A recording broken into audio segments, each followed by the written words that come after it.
जुबां पे दर्द भरी दास्तां चली आई, बाहर आने से पहले फिदा चली आई। जुबां पे दर्द भरी दास्तां चली आई। बच्चों एक बार फिर से आपके इस स्पीड बैच में आपका हार्दिक स्वागत है। और आज हम लेकर के आए हैं कुछ चुने हुए छटे हुए बोर्ड के क्वेश्चन, जिनको आपको बताने का पूरा पूरा प्रयास करेंगे। आइए देखते हैं। मेरा पहला क्वेश्चन है बच्चों, क्लोरोबेंजीन्स का सल्फोनीकरण कैसे होता है। तो इसके लिए हम क्लोरोबेंजीन की अभिक्रिया सांद्र सल्फ्यूरिक अम्ल के साथ कराते हैं तो मेटा क्लोरोबेंजीन सल्फोनिक अम्ल बनता है। बच्चों फिर से एक बार सुनिए। क्लोरोबेंजीन की अभिक्रिया हम सांद्र सल्फ्यूरिक अम्ल के साथ कराते हैं तो मेरा बनता है मेटा क्लोरोबेंजीन सल्फोनिक अम्ल। आइए देखते हैं इसका रिएक्शन कैसे क्या होगा।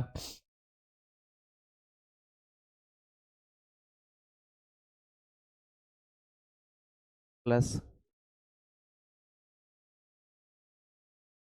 बच्चों यहां से H, इसमें से OH लेस हो जाएगा आपका पानी, और जो बचा हुआ पार्ट यहीं ऐड हो जाएगा। तो आपका जो रिएक्शन बचेगा Cl SO3H, इसी का नाम है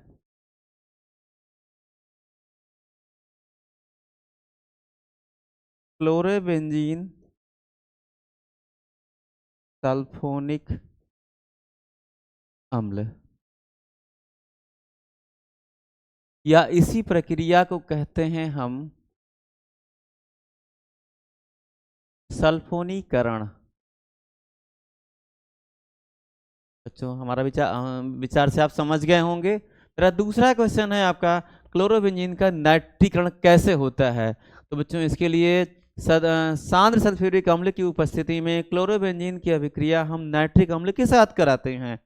फिर सुनिए एक बार, सांद्र सल्फ्यूरिक अम्ल की उपस्थिति में बच्चों क्लोरोबेंजीन की अभिक्रिया हम नाइट्रिक अम्ल के साथ कराते हैं तो मेरा बनेगा मेटा मेटा नाइट्रोक्लोरोबेंजीन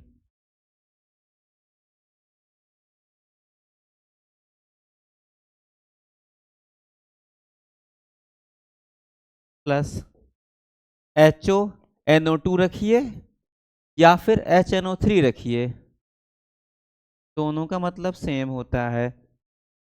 हमने सिर्फ इसलिए रखा मुझे यहाँ से OH और यहाँ से H लेके अलग कर देना है। यहाँ आपका होगा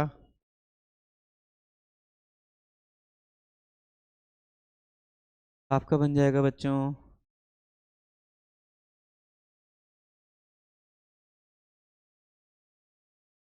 NO2 प्लस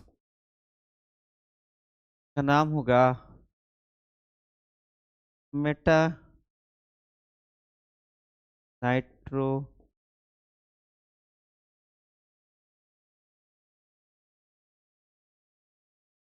बेंजीन। इसे कहते हैं बच्चों नाइट्रीकरण के नाम से यह जाना जाता है।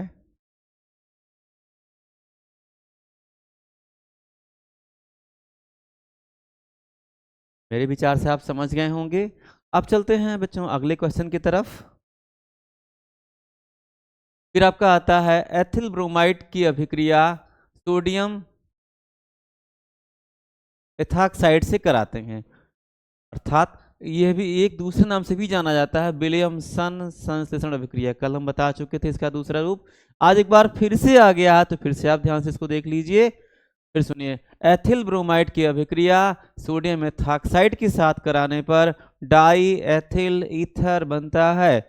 एथिल ब्रोमाइड की अभिक्रिया सोडियम एथॉक्साइड के साथ कराने पर बच्चों डाई एथिल ईथर बनता है। फिर से एक बार, एथिल ब्रोमाइड की अभिक्रिया सोडियम एथॉक्साइड के साथ कराने पर बच्चों डाई एथिल ईथर बनता है। इस अभिक्रिया को हम विलियमसन संश्लेषण अभिक्रिया कहते हैं। इस अभिक्रिया को हम विलियमसन संश्लेषण अभिक्रिया कहते हैं। C2H5Br प्लस बच्चों हम लेके चलेंगे NaOC2H5 और इसको थोड़ा सा हीट करेंगे और फिर देखिए बच्चों यहाँ से ये अलग हो जाएगा, आपका बन जाएगा C2H5OC2H5 प्लस NaBr। बच्चों इसका दूसरा नाम है विलियमसन संश्लेषण अभिक्रिया।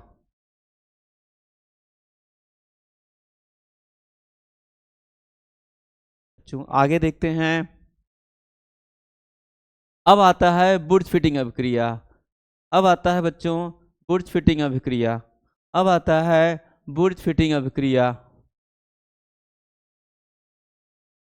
आइए देखते हैं इसमें कैसे क्या होगा। क्लोरोबेंजीन की अभिक्रिया, बच्चों ध्यान दीजिएगा, क्लोरोबेंजीन की अभिक्रिया सोडियम और क्लोरोबेंजीन की अभिक्रिया सोडियम और मेथिल क्लोराइड के साथ कराने पर टॉलुइन बनता है। सुनिए, क्लोरोबेंजीन की अभिक्रिया सोडियम और मेथिल क्लोराइड के साथ कराने पर बच्चों टॉलुइन बनता है। इस अभिक्रिया को बुर्ज फिटिंग अभिक्रिया कहते हैं। इस अभिक्रिया को बच्चों बुर्ज फिटिंग अभिक्रिया कहते हैं। क्या कहते हैं? बुर्ज फिटिंग अभिक्रिया। क्या कहते हैं? बुर्ज फिटिंग अभिक्रिया। इस अभिक्रिया को बच्चों बुर्ज फिटिंग अभिक्रिया कहते हैं। आइए देखते हैं इसका रिएक्शन।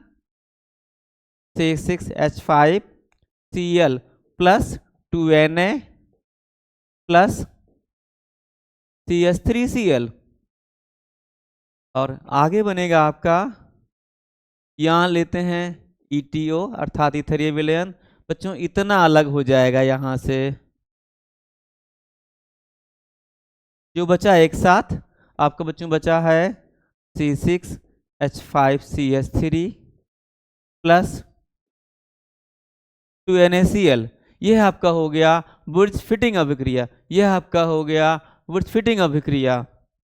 मेरे विचार से आप समझ गए होंगे। चलते हैं अगले पेज की तरफ।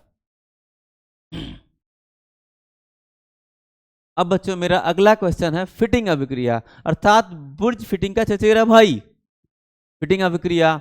इसमें बच्चों हम लेते हैं क्लोरोबेंजीन का 2 अणु और फिर अभिक्रिया कराते हैं सोडियम से, अर्थात शुष्क इथेरियल विलयन में क्लोरोबेंजीन के 2 अणु की अभिक्रिया सोडियम के साथ कराने पर, शुष्क इथेरियल विलयन में क्लोरोबेंजीन के 2 अणु की अभिक्रिया सोडियम के साथ कराने पर बाइफेनिल बनता है। फिर सुनिए, शुष्क इथेरियल विलयन में क्लोरोबेंजीन के 2 अणु की अभिक्रिया सोडियम धातु के साथ कराने पर बाइफेनिल बनता है और इस अभिक्रिया को फिटिंग अभिक्रिया कहते हैं। और इस अभिक्रिया को फिटिंग अभिक्रिया कहते हैं। इस अभिक्रिया को फिटिंग अभिक्रिया कहते हैं। आइए देखते हैं कैसे क्या होगा।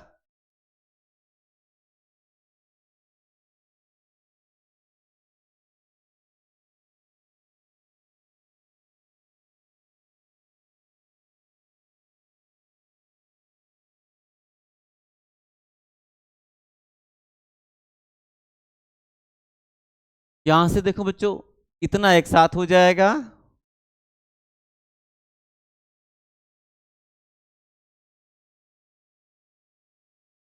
आपका बन गया बाइफेनिल। उसको ऐसे भी लिख सकते हैं,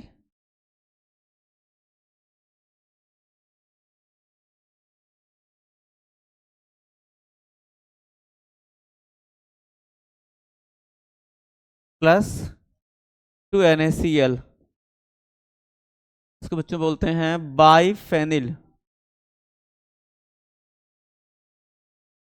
या इस अभिक्रिया को हम कहते हैं फिटिंग अभिक्रिया।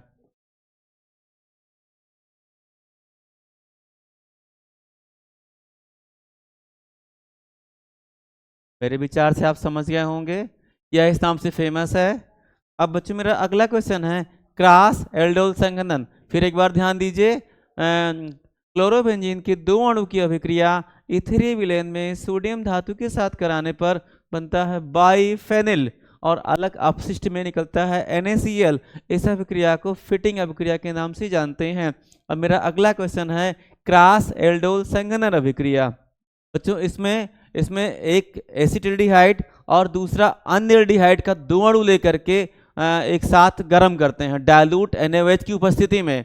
इस प्रकार की अभिक्रिया में एसिटिल्डिहाइड और एक अन्य एल्डिहाइड का दो अणु लेकर के दोनों का एक एक अणु लेकर के डाइल्यूट NaOH की उपस्थिति में गर्म करते हैं। तो इसमें आइए देखते हैं कैसे क्या होता है।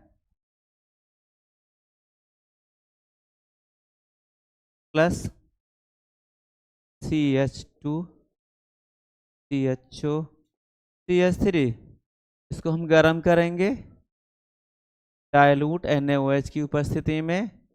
तो बच्चों इसमें से अल्फा हाइड्रोजन इस पे चला आएगा, इस वाले कार्बन पे, और O के साथ जुड़ करके OH बना देगा। आपका ये हो जाएगा CH3 COH H, फिर आपका हो जाएगा CH, फिर आपका हो जाएगा CH3 और ये हो जाएगा CHO। अर्थात जो मेरा कंपाउंड बनेगा वो बनेगा आपका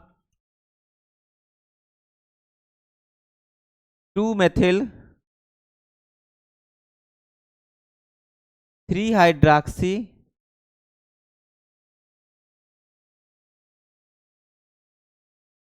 ब्यूटेनएल्डिहाइड।